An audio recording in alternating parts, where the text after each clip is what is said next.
pong project na ito, game changer po to sa mga biyahero. Dahil nung araw, natatraffic sila sa mga lugar na ito going to the airport. With this, napakabilis na ho ang paraan pagpunta sa airport.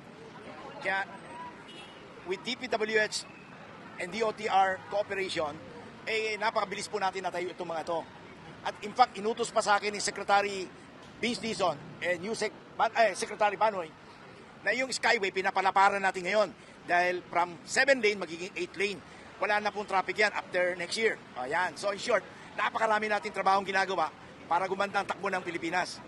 Ngayon po, ginagawa natin yung TR4, South Luzon Expressway, all the way to Lucena. Matatapos po yan by the end of this year, 2026 of December. Kanya game-changing po yan sa mga tiga Bicol. At si Secretary Vince Dizon po, inapproval niya na rin yung parcellary for us to start surveying going to Matnok. 420 kilometers po yun. Kaya napakarami natin ginagawa. Hindi ho tayo tumitigil magtrabaho para mapaganda ang biyahe ng mga tao, mga kababayan natin. Salamat po. Siguro ano na lang, okay? Una, nagpapasalamat ang buong gobyerno at ang bansa natin kay Mr. Ramondang at sa private sector. Kasi talagang pagka nagtutulungan ng private sector at ang gobyerno, maraming mga nagagawa at mabilis nagagawa. So, i-reiterate lang namin ni Sec Bano yung direktiba ng Pangulo. Sabi niya, gago na ngayon, may problema tayo sa presyo ng gasolina, presyo ng diesel. Kailangan talaga magbukas tayo ng mas maraming mga bagong kalye. Kasama itong NAIA-X ramp papuntang Terminal 3. Ang savings nito, 20 to 30 minutes. Natatraffic yung mga tao dyan. Minsan nahuhuli sa biyahe kasi sa traffic. Pero ngayon, dire-diretso na. At meron pa siyang mga pinapabuksan sa amin bago mag-Holy Week. So yun yung C5 to Cavitex at yung extension ng CREX ng Central Luzon Expressway papuntang Cabanatuan. Lahat ito mabubuksan natin upon the President's Directive bago mag-Holy Week. Para kahit papano, menos traffic, menos konsumo, menos gastos. So malaking bagay yan. No? At tuloy-tuloy namin. No? At next week din, mag-inspect kami ng MacArthur and Maharlika Highway ni Sec Banoy. No? Kasi ang gusto natin, ang sabi ni Pangulo, kailangan zero obstruction tayo sa Maharlika Highway para yung biyahe tuloy-tuloy, walang tumutukod, walang humihinto. Kasi pag huminto, dagdag gastos sa krudo, dagdag gastos, dagdag oras sa biyahe, dagdag gastos sa mga kababayan natin. So, lahat yan, kailangan gawin natin. Kasi kailangan tulungan natin yung mga kababayan natin, lalo ngayon, naghihirap sa presyo ng gasolina at diesel. Sir, magkano yung project cost nitong westbound Baclac? Sir, magkano daw project cost? Itong project na ito, maabot ng 1 billion piso to. 1 billion pesos. Sir, may mga i-announce po ba tayo para sa mga biyahero ngayong Holy Week? Lalo sir, at sa gitna ng thesis niyan. If you notice, mas konti ang buhay biyahe ngayon. Pero pinakamaganda ngayon is habang konti ang buhay biyahe, i-accelerate natin yung construction ng mga kalsada. Widening it, additional lane, alisin yung mga barabara.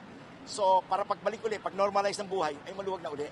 So tuloy-tuloy po tayo tumatrabaho in support of DPWH and TRB and DOTR. Sir, nabanggit yung Pangulo kanina, mas mura daw yung tinanggap natin na crudo na dito pala pinarefine. So, gano'n po ba kabilis natin kayang mag-refine? Hindi, ganito ang ibig sabihin nun. Pagka nag-import ka ng diesel o gasolina, kung magkano yung world price plus premium, 40% premium, 50% premium pagka may shortage. Pagka nag-import ka ng raw materials, crude oil, ang premium po, konti lang, mga 10%, 20%. Kaya napaka-importante na maka-import tayo ng crude oil para sa ganon, tuloy-tuloy ang supply. Number 1. Number 2, alam nyo ba, every crisis at pag may gera, pinaka-mahirap mag-import ng finished product. Especially ngayon, itong napansin nyo, Russia-Ukraine war, binobomba nila yung dalawa yung mga oil refinery.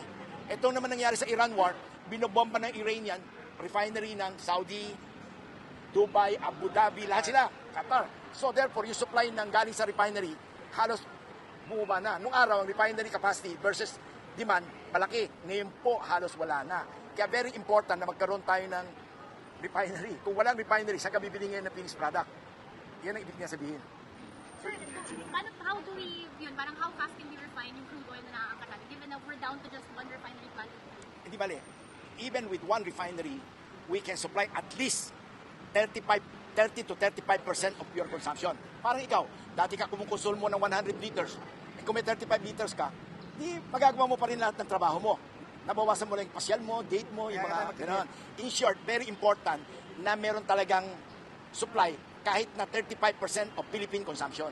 At yung Petron Refinery will keep running dahil mas malaki ang chance para makabili ng crude oil kaysa finished product. Sir, maliban yung sa dumating from Russia, or may na-expect pa po tayong lahat? Napakarami natin binibili, napakarami natin kausap. Ayaw ko lang ikwento sa iyo yung detalya kasi yung mga trader, lalaki yung ulo nun, mamahalan ako eh. Kaya hindi namin kinukwento kung sino yung mga kausap namin. Pero we are sure by yung Petron can supply the market up to June 30 minimum. Pero we keep buying crude oil and we hope we will never run out of supply. Kasi very important public service po ito. Kasi pag nag-run out yung Petron, patay na, di ba? And I'm assuring public na we will never run out of supply. Kaya huwag ko kayo magpanik. Kung pwede lang, magtipid kayo. Yung mga unnecessary trip, tigil muna natin. Yung mga sports car na maiingay, tigil muna natin ngayon. Kasi talagang dapat yung fuel available, gamitin sa tama, gamitin sa importanteng gamit. O kamukha niya, we are giving priority to public transport. We are giving priority to ambulance, police. Napansin niyo ba yung Petron gas station? Laging 10 pesos cheaper than everybody else. Kasi nga, ang binibili namin crude oil, mas mura kaysa refined product. Kaya very important po itong public service na ito. And I promise the public, we will not take advantage on this fuel crisis. Hindi kami kikita ng mahigit pa sa normal. And I'm willing to even lower the income. Baliwala yung sa akin income. In fact, sabi ko nga kung gusto ng gobyerno, pwede nga ng gobyerno bilhin yung Petron sa akin Kung tingin nila, mas magaling sila magpatakbo di ba? So, in short, you have my 100% cooperation na tutulungan yung mga kababayan natin. Salamat po. Sir, sorry, kahapon lang. Kung sa bakit nyo, you're willing to lower the income, meron ba kami... Hindi, ibig sabihin ganito. Minsan, kahit na mas mataas yung pagkabili namin, kung yung market mababa, hindi bali na, sa sakripisyo na namin, bibili na namin yung mas mahal na crude. So, lilit yung income. Para lang siguradong hindi tayo ma-run out of crude oil, ganon. How about rollbacks? Meron ba yan? Ang presyo based on replacement value every day. So ngayon, kung tingin nyo, ibebenta mo at a loss, we can do that. Everybody can do that. Pero until when? After 1 month or after 2 weeks, bankrupt lahat ng oil company? Pwede rin yun kung yun ang tingin nyo mas mabuti. Kasi may sinabi po si Senator Marcoleta yesterday na about 3 billion pesos a day daw po ang kinikita ng oil company. Not Petron. I am willing to open Petron books to COA to public scrutineering. Wala po kaming gustong i-take advantage na kita, especially during the crisis. Pag tinignan mo yung Petron, ang sales revenue po, 800 billion a year, 700 billion a year. Magkano income? Ganun lang po ang income. 6-7 billion a year in the Philippines. Mas malaki ang kita sa Malaysia. Alam mo bakit? Kasi ang Malaysia, guaranteed profit. Ang other countries, binibigyan yung oil companies ng guaranteed profit. Pilipinas lang ang wala kasi deregulated tayo, market force. Which our neighboring countries will copy soon. I-deregulate na rin nila yung oil industry nila. Dahil ngayon po, ang subsidy ng Malaysia, Indonesia, Thailand, mga 20, 30, 40 billion dollars a year, especially in a crisis like this. Which country can afford that continuously? I think mahirap, ano? So,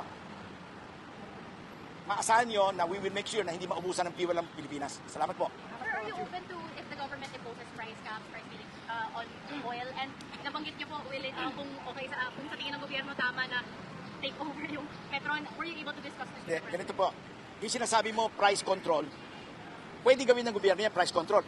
Pero government will have to subsidize. Patay ang gobyerno yan, 20-30 billion dollars a year subsidy. Kaya ang ginagawa nga ng ibang bansa ngayon, diniregularize na rin yung oil industry nila para market force. Kung magkano yung actual bili mo, binibenta mo with counting profit. Ngayon, if government is willing to come into Petron, I'm inviting the government to come in, invest with Petron.